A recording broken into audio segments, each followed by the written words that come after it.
Fais gaffe aux orties. Tu vas voir, ça va te fouetter. Ah, il y a des fougères aussi. Ah, c'est des fougères, cette plante-là. Voilà, je cherchais c'était quoi. Ça protège bien contre les froids. En fait.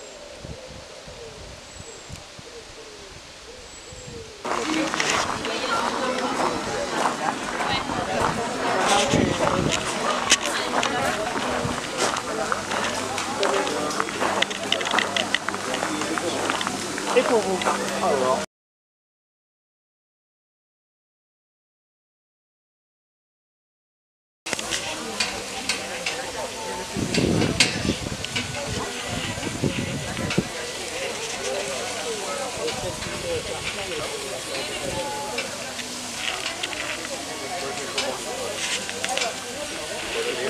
Super éventré là.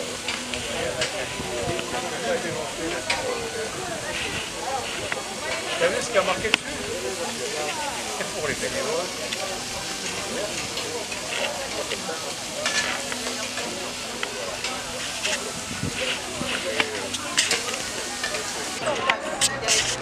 Et le bar à côté.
On fallait qu'on mange quand même. Oui. Ouais.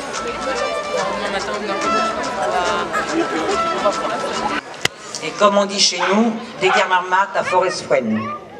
Ce soir, dans le cadre des Nuits Celtiques de Pénity, nous avons le plaisir d'accueillir le cercle de Concarneau.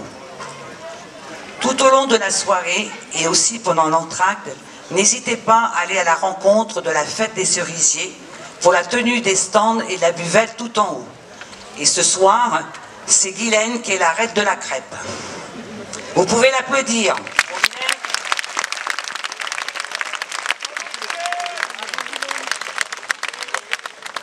Mercredi prochain, 23 août, à partir de 19 h, ce sera une soirée crêpe organisée par le cercle celtique de la Forêt-Fouinant. Et à 21 h, dans le cadre des Nuits Celtiques de Pénity, nous recevrons le cercle d'Évian. Dimanche matin aussi, toujours sur le site de Pénity, à partir de 10 h 30, il y aura des chants de marins avec les gabiers du passage de Concarneau. Une très belle soirée festive à Brémande, puis Janir dans Nôle, et je vous laisse la parole. Merci beaucoup. Alors bonjour à tous. Donc, nous sommes le cercle de Concarneau et nous sommes ce soir encore une fois heureux de vous retrouver dans ce cadre verdoyant magnifique. En effet, tous les ans on vous retrouve avec grand plaisir. Chaque année passe, chaque année est différente, et pour nous cette année, en fait, cet hiver, c'est prôné plutôt par du changement par notre confédération qui s'est réunie en une seule et même confédération qui est devenue celle qui s'appelle maintenant Kenler. Cette jonction, cette fusion plutôt de confédération nous a donné un peu plus de travail. En effet, nous avons, durant l'hiver, travaillé ce qu'on appelle aujourd'hui un concours.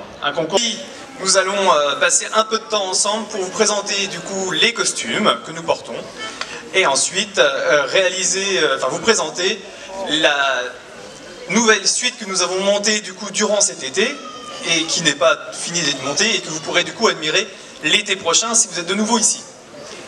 En deuxième partie, après un entracte de 20 minutes, vous allez pouvoir déguster crêpes, poissons et je crois que c'est à peu près tout. Il y a peut-être encore autre chose, peut-être grillade.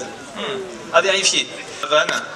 De danse traditionnelle où nous avons réussi à avoir une place qui était plutôt honorable, surtout pour une première année. Et du coup, comme je vous disais, pour finir, nous finirons la soirée par Liberté. Et dernière danse, et là, la bien plus populaire, puisque elle fera appel à vous tous, une belle danse d'Émile, sonnée par Pollen. Voilà, du coup, je vous souhaite une agréable soirée, et n'hésitez pas à venir nous voir si vous avez des questions à la fin de la soirée. Merci beaucoup.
Il y a peut-être des plus grandes qui pourraient venir.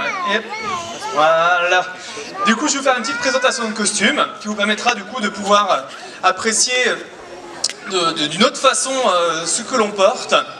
Alors là, pour nos jeunes danseuses, nous avons pris le choix de les habiller du coup en peine sardine, mais plutôt peine sardine d'usine. En effet, à Concarneau, l'usine de conserve, ça nous connaît comme personne, vous devez bien le savoir.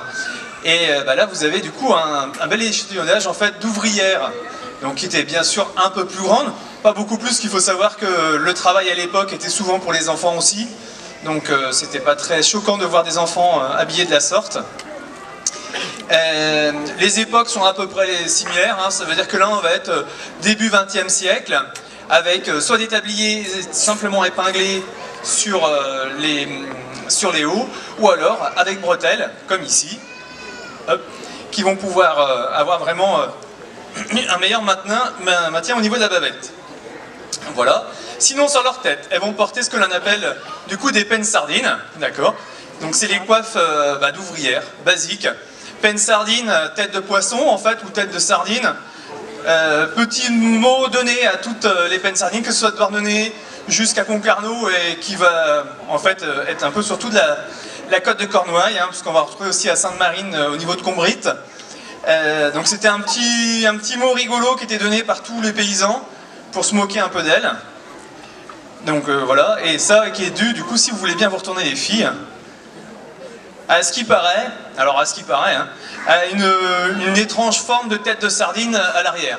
Pour en avoir vu ce matin sur le quai de Concarneau, j'ai pas trop vu la ressemblance. Donc là on peut voir que du coup l'ensemble des coiffes là sont réalisées en tulle. En général c'était du tulle carré, là on aura du tulle en losange parce que le tulle carré aujourd'hui ne se fait plus.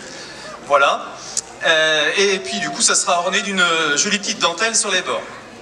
L'ensemble est naturellement amidonné, et lorsque les familles ou les ouvrières avaient un peu plus de moyens, elles allaient jusqu'à aller broder leur coiffe par un léger point de passé, et le tout amidonné, ça nous donnait quelque chose d'assez joli. Voilà, bah, écoutez les filles, je vous remercie, c'est très gentil d'être venues. Je vous laisse du coup faire un instant pour je vais vous présenter ensuite les modes que l'on porte chez les adultes. Alors, est-ce que j'ai des adultes là ?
les vrais, les uniques, les Duic, du coup les petits noirs. À Élian, on va appeler les gens d'Élian les méléniques, les petits jaunes, puisqu'ils sont arborés de broderie en jaune. Nous, la broderie, on n'en veut pas, on veut que du noir, ça fait chic, du coup on va nous appeler des petits noirs. Encore, c'est des petits noms comme ça qui vont se donner de commune en commune ou d'un cours d'eau à l'autre pour pouvoir se moquer les uns des autres. Alors, au niveau des hommes, là on est pareil, sur des costumes dans les alentours de 1920, une mode mi-ville, mi-paysanne, qui va rester encore dans la mode guichepoine. Au niveau de la ville, on va récupérer les modes, la mode du pantalon et des chaussures, donc des godillots marrons, qui sont montantes, et le pantalon à pont qui est déjà apparu depuis un certain temps à la ville et qui arrive rapidement dans nos campagnes. Pour la suite, on va remonter et là on va arriver sur en fait la mode qui est là beaucoup plus de chez nous, c'est-à-dire le choupen. Ouvrez tous vos choupen, voilà. Choupen, gilet plutôt. Excusez-moi. Donc, le gilet qui est du coup le gilet, qui est sans manches, arboré de 2 rangées de boutons, soit en bakélite, soit en jet. Et du coup décoré d'une chaîne de montre avec la montre si on a les moyens. Et si on en a un peu moins, on n'en mettra pas, c'est pas grave, c'est comme ça. Par-dessus, on va y rajouter ce qu'on appelle un corps choupen. Voilà. Donc c'est un petit gilet sans manches, arboré d'aucun bouton, mais simplement de velours, d'empiècement de velours, qui vont venir nous faire rappeler quand même les modes vestimentaires que l'on va retrouver au 19e, où on va retrouver ce même corps choupen, avec ces mêmes empiècements, non pas de velours, mais plutôt de broderie. Puis dessus, alors non pas parce qu'il fait froid, mais parce qu'on a les moyens, on va y rajouter un choupen. Alors le choupen, ça par contre, on va le retrouver à chaque fois, qui va être pareil, arboré d'empiècements de velours. Il faut savoir que plus on peut mettre de couches sur nous, plus on a les moyens. En effet, on peut s'acheter plus de draps, du coup, on le montre. Certains vont aller tricher, ça c'est possible, en retirant son corps choupen, mais en rajoutant simplement une bande sur le bord, ici, en faisant croire que finalement, au lieu d'avoir une seule couche, on en a 2. Des roublards. Mais là, non, là, ils ont tous les moyens, les gars. Là, c'est des bons partis. Si je leur demande de bien vouloir se retourner... Voilà. Là, dans les emplacements de velours, pareil, on va avoir notre carte d'identité qui va s'afficher comme pour les demoiselles qu'on a vues juste avant, grâce à ce qui s'appelle ici le marteau, le maille ou le maillet. Le maillet, vous voyez bien, ou le marteau, vous voyez bien de quoi on cause quand on parle de ça, c'est simplement pour la forme que ça prend. Vous voyez, on y voit un espèce de manche et sa masse en bas. En fonction des empiècements qu'on va avoir, de comment est-ce que c'est posé au niveau du manche et des empiècements ici en bas, on saura d'où vient le paysan. S'il vient du pays de Concarneau, comme ici, ou alors du pays fouenantais, comme vous avez pu en voir par ici, si vous avez eu l'occasion de voir nos amis de la forêt ou de Fouenan, ou même de Bénodet. Voilà, donc ça c'est la première carte d'identité. Ensuite, au-dessus, sur la tête, on va porter du coup le chapeau, agrémenté d'une large bande de velours et d'une boucle. Donc là, vous voyez, on a différentes boucles, que ce soit en laiton, on pouvait en trouver aussi en plaqué or, on pouvait en trouver Donc ici, je crois que j'ai, parce qu'on a pas mal de laiton, hop, ici en étain. Donc là, c'est un peu plus basique. Là, ça va vraiment des boucles d'usine. Sinon, ça va être des boucles un peu plus ciselées comme ici, très rococo. Donc ça, c'est très à la mode, c'est très chic à l'époque. Et là, c'est vraiment le bijou principal que l'on peut mettre sur l'homme. Messieurs, vous pouvez vous retourner encore une fois, s'il vous plaît. Et on va finir par une chose, ça va être la dernière chose, ça va être la chemise. Donc une chemise basique en dessous, qui vont nous servir souvent de robe de nuit, mais comme tout le monde, comme à l'époque. Et on va agrémenter notre chemise par un col amidonné. Et puis sur ce col, on va y rajouter soit un bouton de manche, soit un bouton de col. Donc là, on a quelques-uns, soit un bouton basique, parce qu'on n'a pas les moyens d'avoir. Et au niveau des manchettes, pareil, soit bouton de manchette, soit bouton normal. Et ça peut être aussi amidonné. Je crois que j'ai fait le tour avec vous les gars. Ouais. Eh bien écoutez, voilà, on a fait le tour. J'espère que vous n'avez pas de questions. Si vous en avez, on sera toujours là pour vous y répondre au mieux. Et maintenant, on se retrouve tout de suite une suite Casabar sonnée par Pollen. Alors, encore une fois des pennes sardines. Pareil, à peu près de la même époque, sauf que là, vous pouvez vous en douter, elles sont pas faites pour aller à l'usine. Elles sont bien trop belles comme ça.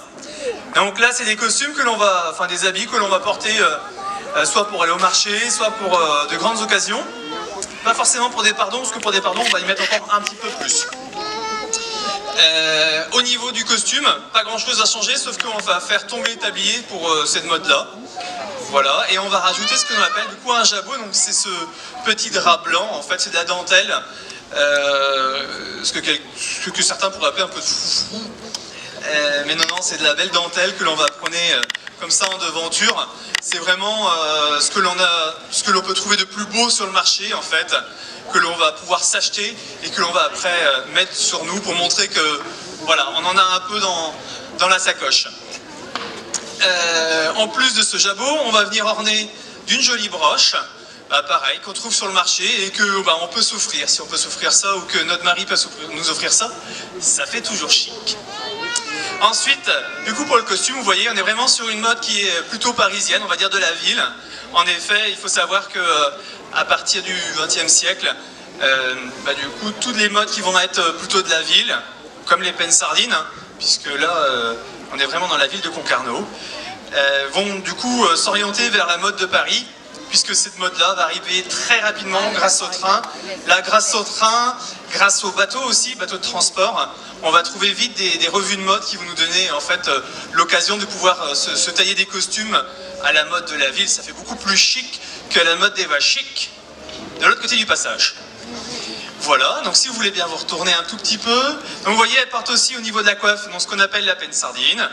Donc vous voyez, toujours avec les petites ailerettes et le ruban à l'arrière du chignon, comme pour nos jeunes filles, nos jeunes usinières. Et là, vu que c'est des costumes de grande journée quand même, et ben la coiffe, on va pas prendre la petite coiffe de tulle que l'on met à l'usine. Ça va être une coiffe avec beaucoup plus de comment dire, de broderie. Donc là, on va les broder, aller jusqu'à faire des araignées. Là, vous voyez, c'est de la broderie où on va aller ajourner après à l'intérieur. L'ensemble qui va être amidonné. Donc là, c'est que des coiffes en tulle. Or, celle-ci, vous allez pouvoir remarquer, qui elle, donc vous allez voir, vous allez me dire, non, c'est un tulle carré, c'est pas un tulle carré, si c'est un tulle carré, donc là on aura un tulle carré, et sinon ça va être du filet. En effet, il faut savoir qu'à l'époque, excusez-moi, les jeunes femmes vont faire ce qu'on appelle du filet. Alors c'est pas du tout la même méthode de nouage que des filets de pêche, c'est une autre méthode, mais ça va nous faire du coup un tulle carré pareil. Et donc les jeunes filles vont s'y occuper à ça, parce qu'on n'a pas de télé à l'époque, ainsi que les jeunes marins ou les jeunes mousses dans les abriaux marins quand partant de tempête, on ne peut pas partir à la marée. Donc pareil, on fait du filet, on s'occupe. Voilà. Écoutez, merci les filles. Je vous laisse repartir.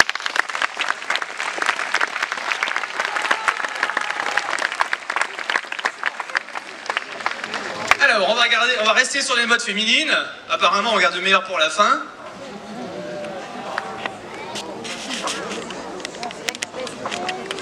Et ben là, comme vous voulez, faites comme chez vous.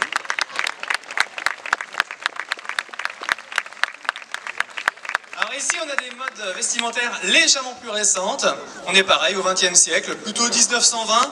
Donc quand je vous dis 1920, vous pouvez prendre une fourchette de à peu près 10 ans, c'est-à-dire 5 ans avant, 5 ans après, voire même 6. C'est pas vraiment défini. C'est plutôt les... Voilà, c'est des époques qu'on va définir comme ça pour nous simplifier un peu le discours. Mais il faut savoir que ce sont des grandes fourchettes, parce que quand on fait nos recherches, on trouve des photos de 1917 jusqu'à 1925 avec des modes à peu près similaires. Bon, là on n'est pas du tout sur la penne sardine, hein. Vous remarquez qu'on n'a pas du tout la même coupe, pas du tout les mêmes agréments au niveau du costume. En effet, on est sur des costumes dits paysans. Paysans parce que là en fait c'est des costumes des terres qui vont de Laurent-Riec, Bezec-Conques jusqu'à Tréguin. Et là-bas, en effet, il y a plus de paysans que de pêcheurs. La particularité, c'est que là, du coup, on a vraiment un costume qui est taillé à la mode Avenne, la mode Guichefouen, comme disent certains, donc qui va être du coup composé d'un corselet, d'une camisole, d'une jupe, d'un tablier. Donc ça, c'est pour la partie vestimentaire au niveau drap. plus haut. Et ce qui nous intéresse le plus et qui est, je pense, les pièces les plus uniques et jolies qu'on puisse trouver en Bretagne, ça va être ce qu'on va parler de parure pour nous, que ce soit le col, la colle ici, ou la coiffe. Et bon, on va y aller petit à petit. Alors déjà, au niveau du bas, donc on avait du coup des jupes en drap ou en joli textile plutôt noir. Il faut savoir que le noir, on va pouvoir le fixer sur les tissus à partir du XXe siècle, début XXe siècle aussi. Ça, c'est les grandes nouveautés. Et dans le pays de Concarneau, on va trouver ça tellement chic, et c'est vrai que c'est chic. Et vu qu'on a les moyens, eh ben, on va se parer de noir. Donc c'est pas du tout un effet de deuil. Ça n'a aucun rapport. Ça ne nous regarde pas du tout. Non, non, c'est parce que c'est vraiment chic de porter du noir. Et là, sur ce noir, on va y rajouter quelques touches de couleur. Donc là, ça va être des broderies à la chenille, assez particuliers du coup de ces années 20. Ensuite, donc on va parer ça d'un tablier que l'on va trouver donc, dans de plus belles factures, tout à fait, toujours comme pour nos autres costumes. Quand on va sur le marché, on va aller chercher les plus beaux tissus que l'on va trouver dessus.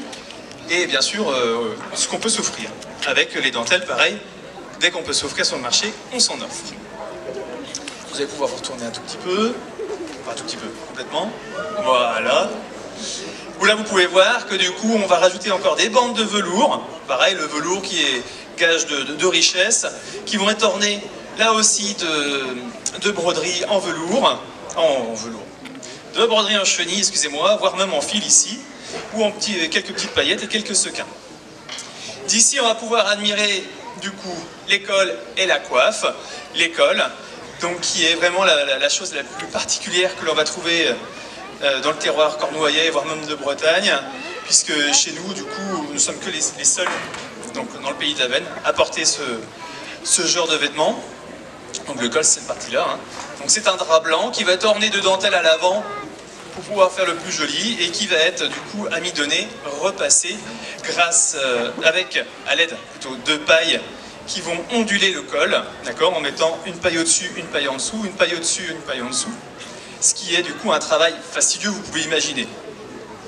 Il faut savoir que sur un col comme ça, selon les légendes et selon ce que se dit, il y aurait, à ce qui paraît, autant de jours que de paille, ou de paille que de jours dans l'année. Moi, j'ai pas été compté, du coup, je pourrais pas vous dire, mais bon, il y a vraiment un nombre de pailles exubérant. En plus d'amidonner notre col, ici, les filles vont s'amidonner du coup leur coiffe. Les coiffes qui vont être composées du coup de différentes ailes en fonction de la région où on va se trouver dans la veine. On va soit avoir 2, 4 ailes et on va aller les rabattre sur notre coiffe d'une certaine façon pour pouvoir se reconnaître les unes des autres. En effet, ici on a un montage qui est plutôt de Beuzec-Conques, l'Henriec. Si les montonnières viennent à remonter, on va arriver plutôt sur de la région fénantaise. Si on n'a plus que 2 ailes, on va plutôt arriver sur la région de Pont-Aven-Riec, etc. Voilà, et puis du coup ça est agrémenté de jolis rubans, encore une fois, que l'on va trouver sur le marché de beaux jours et qui va nous permettre de pouvoir se mettre encore en valeur. Vous pouvez voir tourner encore les filles. Vous pouvez imaginer que ces costumes-là n'étaient pas portés naturellement au champ, hein, c'était porté pour de grandes occasions, là cette fois-ci. Donc là ça va être des dimanches de pardon, voire même des jours de mariage pour des demoiselles, pour des demoiselles d'honneur, hein, voire même des mariés. Elles vont agrémenter leurs costumes par de petits bijoux, que ce soit broches, sautoirs, montres, mais ça c'est à la mode de chacune et ça se retrouve quasiment partout durant ces époques. Voilà, bah écoutez, je crois que j'ai fait le tour. Je vous laisse du coup vous rentrer. On se retrouve tout